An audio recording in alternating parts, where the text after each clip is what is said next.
Growing okra at home.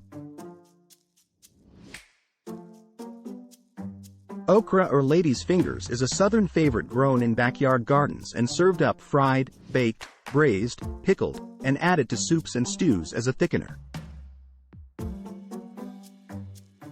Okra is a warm season vegetable that thrives in hot weather and full sun.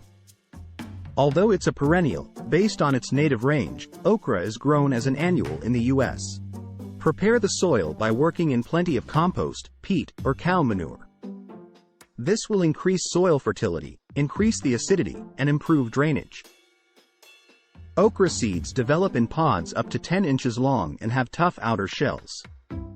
Soak seeds in water 12 to 24 hours before planting. Wait until all danger of frost has passed in the spring and the air-soil temperature is consistently above 65 degrees Fahrenheit, or 18 degrees Celsius. Create shallow rows that are ½ inches deep. Place one okra seed 12 inches apart in the rows.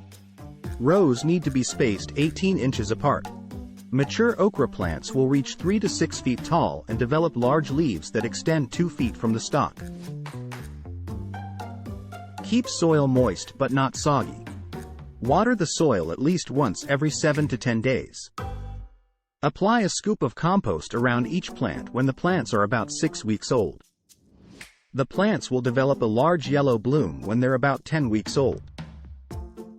Okra has few pests, but they can be attacked by aphids, which can cause the leaves to turn yellow or distorted. For pest control, using a DIY home pesticide will usually keep them in check. Planting the right companion plants also help.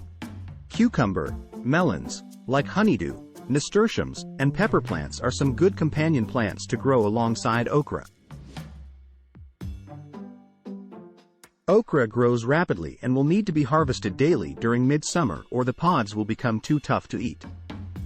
The best time to harvest them is about 2 months after planting when the seed pods are around 3 to 4 inches long. Okra plants will continue producing pods throughout the summer and you will have a steady harvest of okra for your dinner table. And frankly, nothing beats a dish of stir-fried okra cooked with some chili. Thanks for watching.